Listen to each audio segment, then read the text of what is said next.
Good afternoon, and I'm had the pleasure of having four very talented and young, vibrant leaders, innovation and digital leaders with me here today.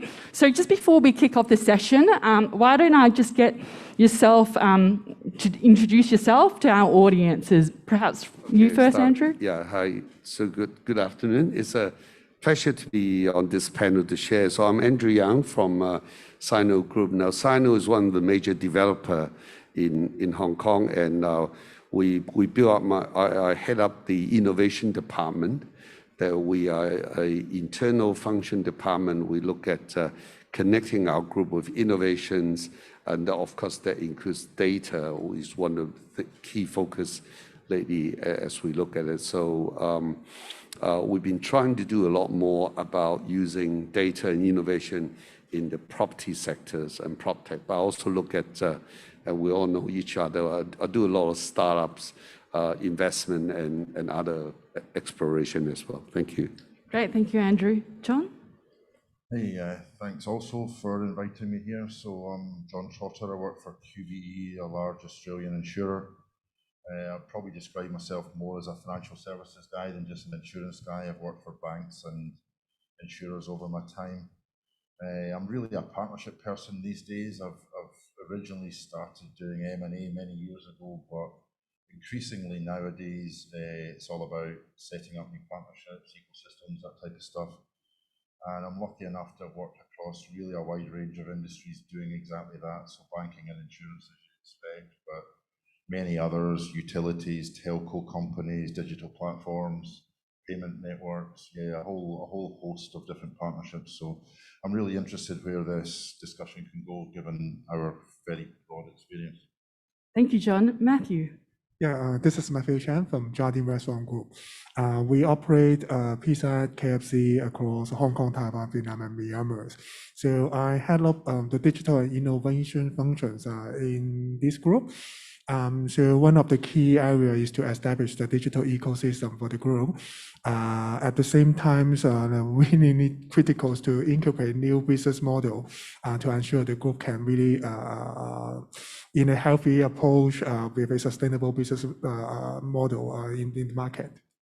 Thanks, Matthew. And finally, Reza. Hi, hello. So my name is Reza Nobar. I work for AstraZeneca. I'm sure you've heard about the vaccine, for example. My role is basically about internal and external innovation. Internally, like traditionally digital transformation, and externally, I think very similar pattern about partnerships and building those ecosystems.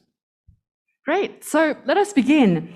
I mean, in all your roles as innovation and digital leaders, can you tell us a little bit in terms of the models of partnership and collaboration in your organization, and how has it evolved over the years? Perhaps we can start from you, Reza.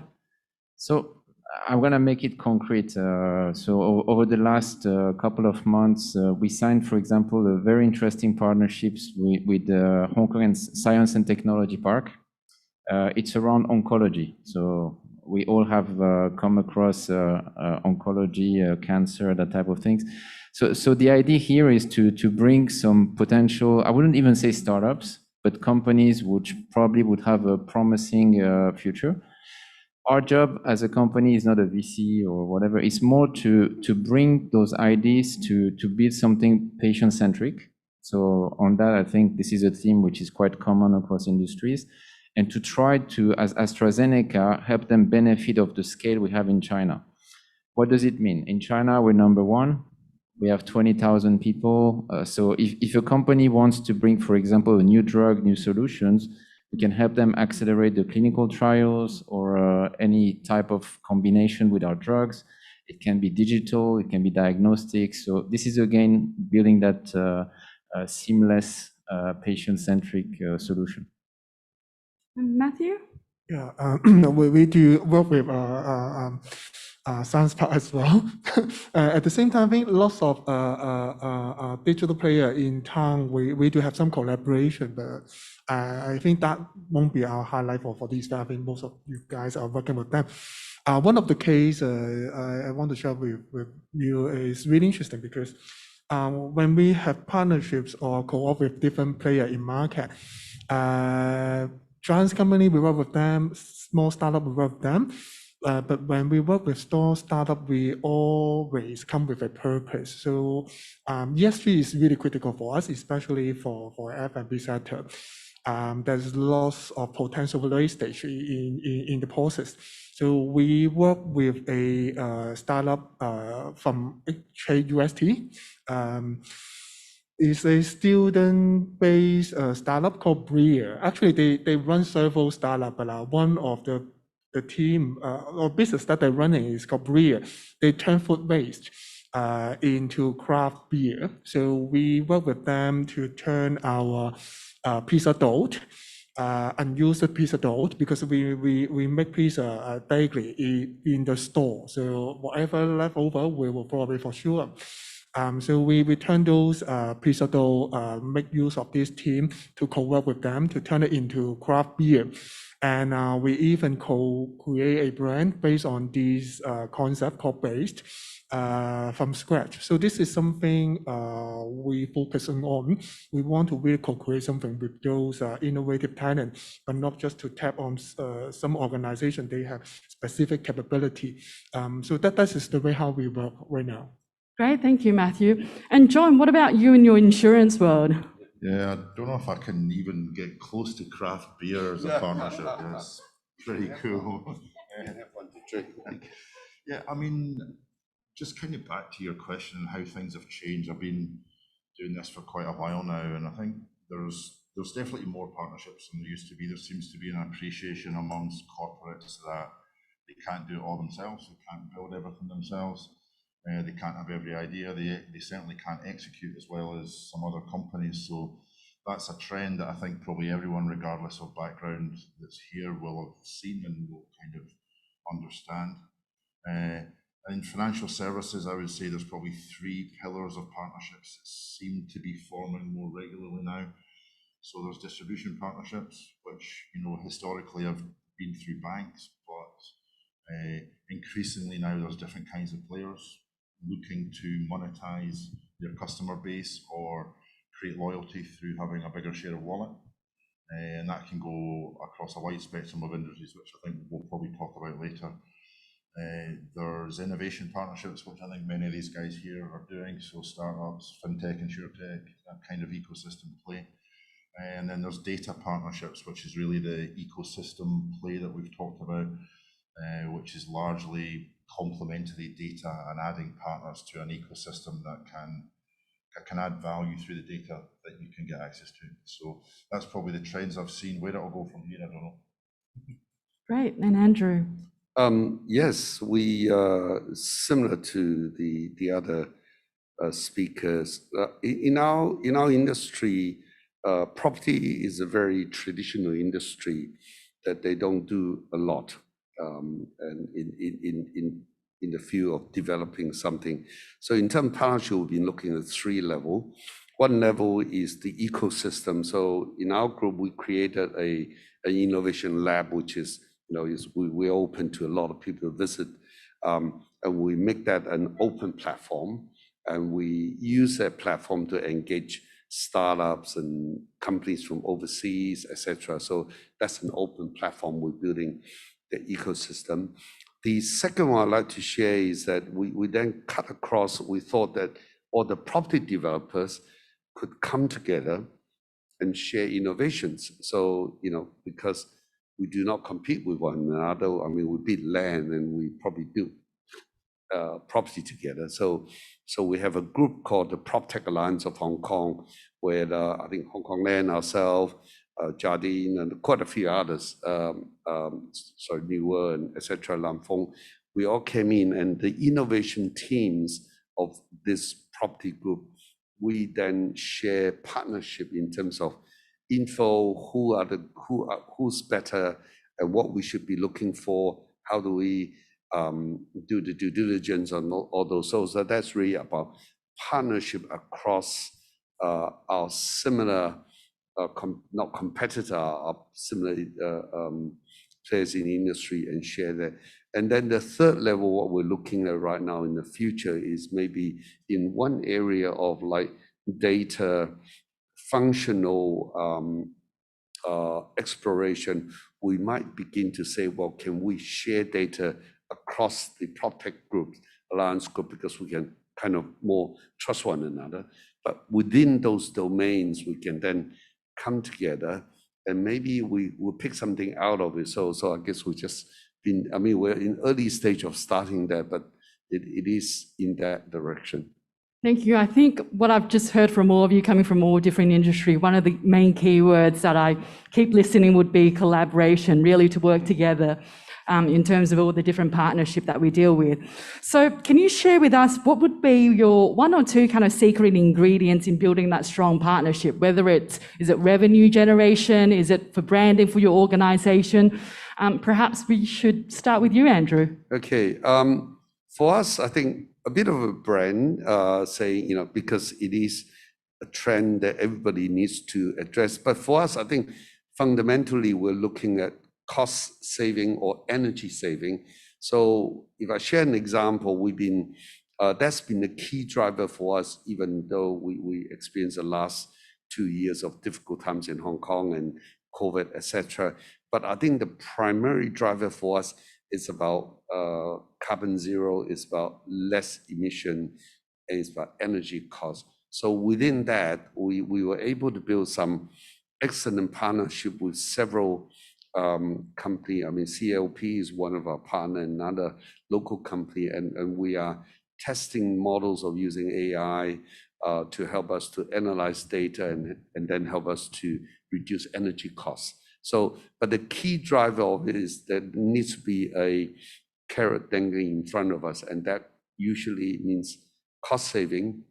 But in this case, is beyond that, is the vision to, or the mission to reduce carbon footing that we're generating. So I think that's the key driver for us to establish that partnership. Great, thank you, Andrew. And what are your tips in terms of your one or two source of ingredients, John? I actually think this is pretty straightforward. So you need to understand what the partner wants out of working with you, right? And you know, otherwise it's just not going to work. You're going to get no longevity at all. So you know, if I can give any tip at all, it would be to properly understand why you want to go into partnership with another corporate. Understand their pain points. What can you add to them?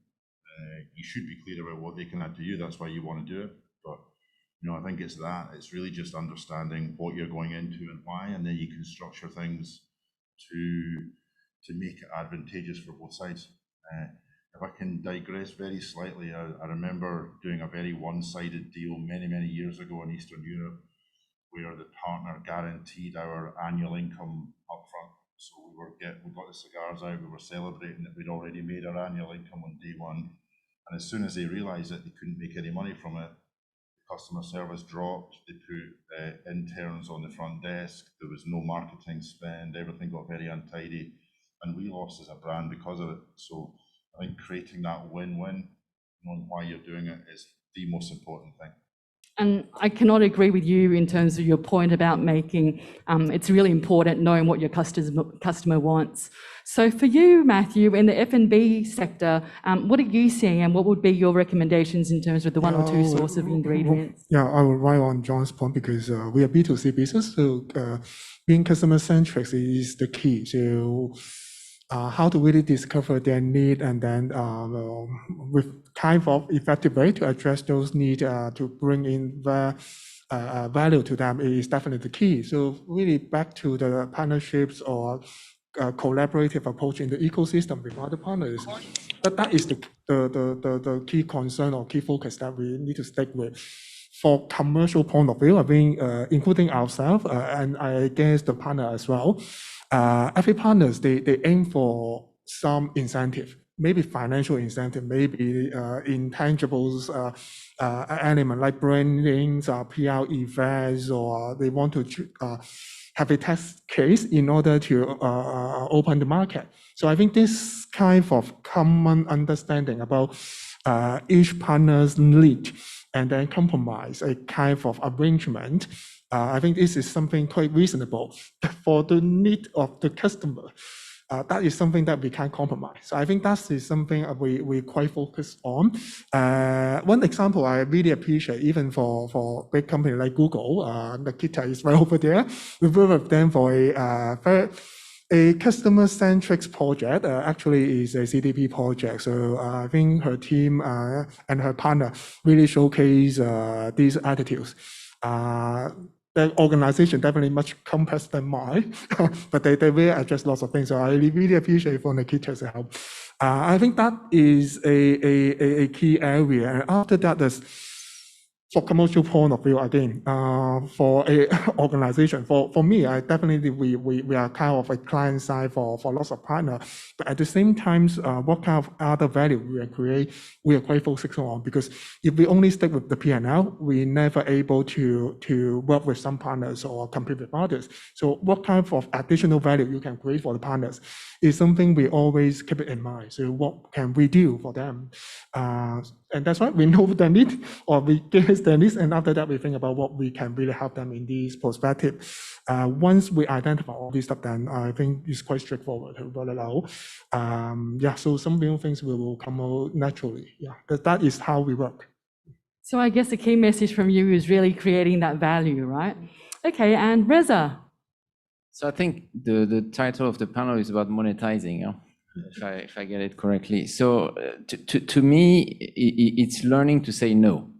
And this is quite important because you see a lot of tremendously talented people who contact you. And obviously the idea is from the beginning to develop some mechanism and also process, obviously, in companies so that you can identify the ones which are fit for purpose for your company. And that requires a bit of training, obviously, and also learning to say no because you won't be able to help the people. So not creating expectations. So to be concrete for us, it's very simple. We would look at projects which create IP because the job of that partnerships, for example, with Science Park, is to bring companies which are promising with some technology to a certain degree and use Hong Kong as a base. That means being able to really protect that IP here and then help them to accelerate into China. So you can see that it cannot be something for everybody. They have to be at a certain stage of maturity, not only looking for money, because we are not a VC, but some real partnerships to help them operationally in China. So that's where we help. Great. So let us move on to the second part, which is a little bit more fun in terms of sharing with the audience that are here today what exactly that you're doing with some of the partners that you're working with. Reza, we've known each other for quite some time. Obviously, with your move to AstraZeneca, the name itself has already been well known because of COVID. So in your role, what are some of the kind of collaboration you did with Hong Kong Science Technology Park as well as Lippo? Can you share us a little bit more and tell us what were some of the challenges that you faced when you were dealing with these partners? Sure. So let's change a bit and talk about Lippo, for example. So Lippo is a conglomerate that I'm sure you all know. The idea is to try to promote solutions in hospitals in the Greater Bay Area. So what does it mean? Again, it can be so vague that when you try to define these things, everybody gets lost. So we try to really narrow down. In China, we have an innovation center, which is in Wuxi. And the idea again is if you put yourself in the shoes of a patient in China, if, for example, you have a problem with lung cancer, the problem starts with diagnostic. Then obviously you have the treatment, then you have the post-treatment. And usually all these things, for example, are different places, different specialists. We try to bring all these solutions under the same roof. So that's the purpose of, for example, this innovation center, which we call a commercial innovation center. And we thought with a partner like Lippo, we can really be complementary. Because if they develop these hospitals in Asia, but also in Greater Bay Area, why not really propose to have that type of solutions within their hospitals? When you convince your management internally, they're like, oh, but what are we going to gain here? You know, what's the immediate return? There is no immediate return. So you have to really have a bit of direction, a sense of purpose, and then from there to say, okay, if I make a return, is it going to be in 2 years, 3 years? What's going to be the form of that return? And that's what we try to do. So complementing on each other's kind of service Absolutely. is very important. For you, Matthew, in the food and beverages kind of sector, I guess in my role looking at startups, what I'm seeing is that there's been a lot of collaboration between the startup level and the corporate. So for you, can you share us a little bit more in terms of your partnership with the startups? Yeah, I think out of my daily work, I work closely with different startup as well. So I think for startup, one of the very key areas when they work with the kind of conglomerates or corporate, there's lots of policy and procedure they need to follow, which eat up lots of their time. So for startup, if they really aim for growth, how to really addressing this issue for them is really critical. So within a corporate world, a team or a kind of counterparts can help them to sort out all these issues, will increase the intentions of each part to work together. One negative side for this is usually a startup, they're very excited about to get a kind of a clients or a partner with big names, but once they work together, there's a lot of legacies, procedures, mindset within the organization, drag them down. So this part I think will help a lot. And once you have 1, 2, 3 case, the market well aware of it, and much easier for you to reach out other startups or to talk with other startups. So that will be the key, I would say, because it's quite common across all the corporate that I work with before. Every time I work with startup, most of them they really concerned about this area. So what have you just mentioned kind of reminds me of one of my boss's favorite saying, 2 heads are better than 1 head. So it's working together as a group and having that team effort. So John, for you, in your role focusing on partnership distribution, I guess we're no longer seeing businesses working alone. What is it that you're seeing in your organisation with working with a broader variety of industry sectors altogether? Yeah, cool. I mean, maybe just I can give a couple of examples of things that I've worked on over the years. Might be more interesting than a kind of corporate advert. So I mean, one's with QBE at the moment. We've just partnered with a connected device company that's based in Silicon Valley in the States, and it's very simple. It's essentially a water sensor that we give away free with home insurance to allow our customers to sense when humidity is at a certain level or to get an early warning if there's a leak in the house. So it's a win-win-win, right? They get something for nothing. We get an early warning and hopefully a reduced claim, and the customer gets a far better experience, and they don't have to go through a horrible experience with their home flooding. So it makes sense for everyone. I think technology can really help, and there's lots and lots that we can do in this space going forward. One other example, just going back, I used to work for a big retailer, and they wanted to sell personal loans to their customers. They had some feedback that they could sell personal loans, but they gave us the challenge to say, right, you have to do it in 2 minutes. So you have to collect all the information, underwrite the person, and give a decision within 2 minutes, because it's a shop. You know, people have got frozen goods in their basket, or they've got a toddler pulling on their arm or whatever. So we ended up partnering with a local bank in Malaysia that was owned by the government pension scheme. And this is a few years ago now, but still pretty cool example. So what someone would do if they wanted a loan, they would come up to the booth, would put their ID card in the slot, put their thumb on the biometric reader. It would automatically validate who they were. It would call the government database and prove the last time that they'd made a pension contribution so that they were still working, and it would validate their address. And within 2 minutes, it would come back and say, you've got a loan. And if they wanted it, they would sign on the electronic keypad, and it would go straight to the ATM that was just down the hall, kind of thing, right? I just think that's a really nice example of thinking about the customer first. You know, what do they want? What journey are they on? How much time do they have? And then finding partners that are appropriate for that journey. I think a lot of businesses partner and, you know, metaphorically get the cigars out and then try and figure out how they're going to add value. So, yeah. Definitely, it's working out that value proposition and going in it together and going for the same strategy, right? Okay, for Andrew, Hong Kong developers have actually been paying a lot of attention on the word prop tech. Yes. I don't know whether it's just a buzzword, but can you share with us a little more in terms of your key learnings and collaborations in terms of the investment within your organisation and for the partners that you've worked with?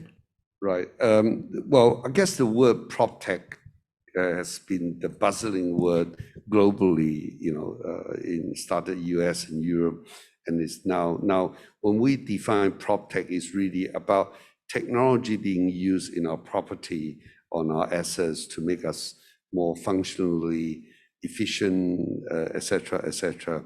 Now, but what we found is that partnership is the key, because prop tech players are mainly the small tech company around the world.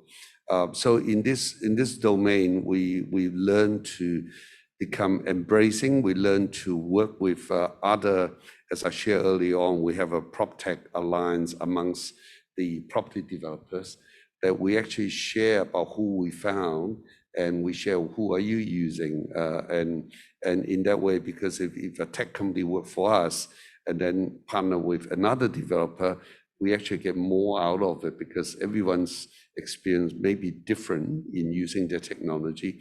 It enhances our experience in using to work with that startup together. So I think all that is very, very positive.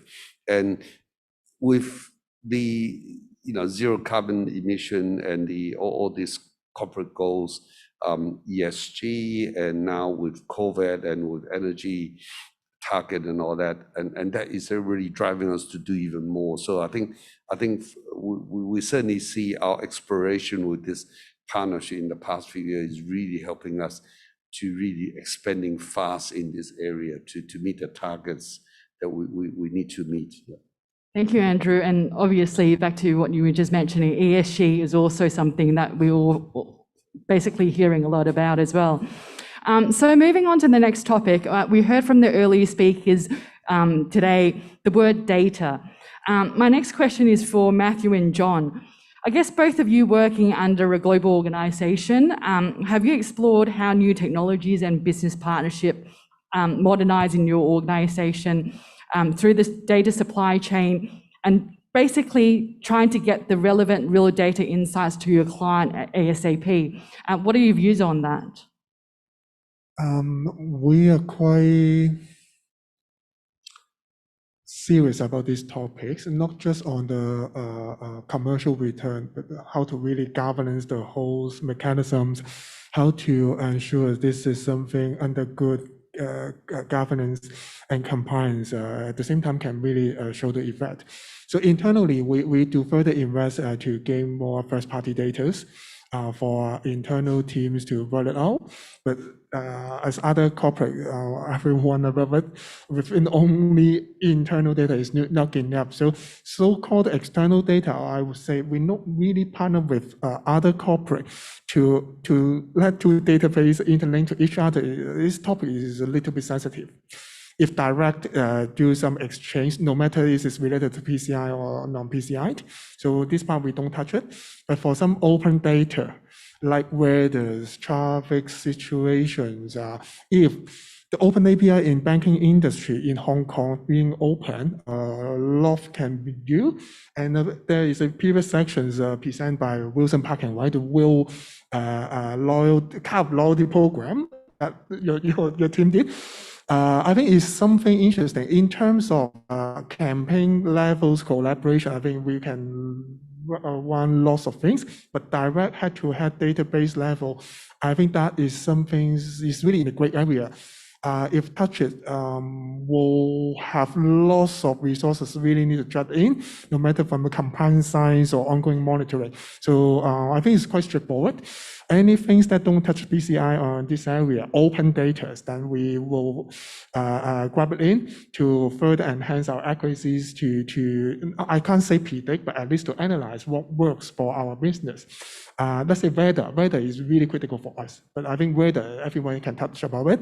But on top of weather, what kind of elements that we can play around, advertising definitely is another part, because advertising's information is kind of open information in Google WOW and Facebook WOW. So this is something that we will touch with. So the tools or the approach to monetize for this data is in terms of the media side.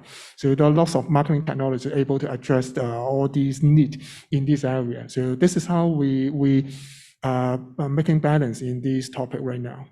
Great, thank you, Matthew. John, anything to add?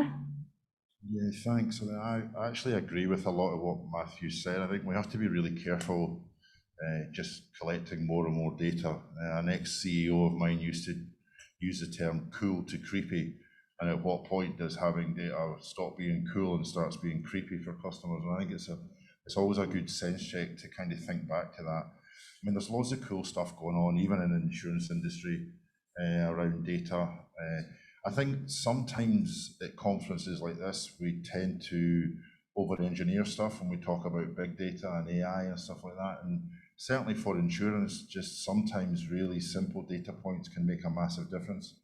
So if we know, for example, that someone buys nappies or diapers for the first time, then it's pretty clear that there's been a life stage event happened in their home, right? And you know, it's a great opportunity for people to sell life insurance primarily. So sometimes you don't have to be so clever, you just have to actually think about what's going on. I think one thing that really excites me, if we're talking about tech here, is connected devices and how they can make a massive difference to the whole insurance supply chain. I know there's not that many insurance people here, but if you think at the moment, if you move something from one side of the world to the other, be it a car or a organ or whatever, typically the insurer picks up that whole end-to-end cost, right? So if it gets to the destination and it's broken, then we'll pay for it. And there's no real knowing where that happened. It's just we've just ensured that whole journey. I think what connected devices will tell us is exactly where it is, what temperature it is, who's kind of looking after it at any point in time, whether there's been an impact to it. So you can see the application for us. You know, it actually starts to say, well, it wasn't any of these guys that didn't fulfill their duties in maintaining this. It was just this person there. And it just starts to be a very different kind of, a different journey for insurance. So I'm really excited about what the future brings. But we always have to have a real eye on that cool to creepy. Great, thank you, John. I've seen that there's a question for our panelists. So the question is, what is the key lesson learned in your partner ecosystem journey? I'm going to throw this out on the floor, and if there's anyone who wants to take that. Reza? I think like anything, you have to win trust, okay? And here you have to start internally. Then you can look at your partner. So what does it mean? It means that actually in Asia, you would see that a lot of the time you start with what's called the MOU. If you think about it, an MOU is anything but nothing. You know? But at least it sets the direction, and it gives a sense that at least at leadership level, you know where you're going. That's the first part of your journey, and I think it's an important lesson learned. The second is, once you have that, you need quick wins. Because that's how you will be able to convince more and more people, more advocates for your case. And I mean, you're building your case to build an organization, to bring them together, to also bring the partner from outside. So the more smaller wins, then you get bigger weight into the decision. So that would be my second advice. Anyone want to supplement?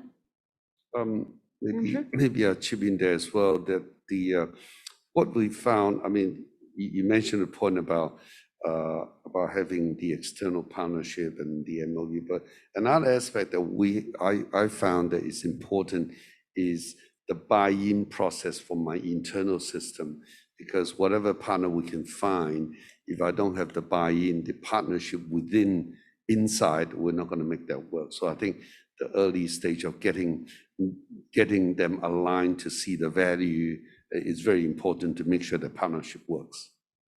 Great, thank you. I'm just conscious of time, so why don't we just wrap up with my last question.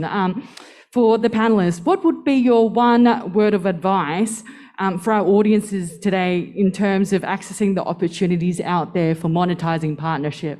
So Andrew, why don't I begin with you? Be open-minded and do not have baggage to recruit. Be open-minded. John? Yeah, I think just try and stay close to different customer bases. I think we all get quite siloed and we don't really look at what's happening in the world. So mix with young people, mix with different sectors, try and understand what people are going through in their lives now, because that's what's going to be successful in the next generation. Great, thank you. And Matthew? Be collaborative at the same time, so really keep things start from a small area to deliver some things end to end is really critical. So I think this is the key area to ensure these deliverables, there's something tangible that you can feel once you have it, can really keep the ball rolling. And finally, Reza. I think you have to really have clear objectives and a sense of purpose. Otherwise, it's just greenwashing. In anything you do, it's like, you try to do something without knowing where you go. Great, thank you. Again, thank you very much for my panelists today. Let's give them a round of applause. That wraps up our session. Thank you.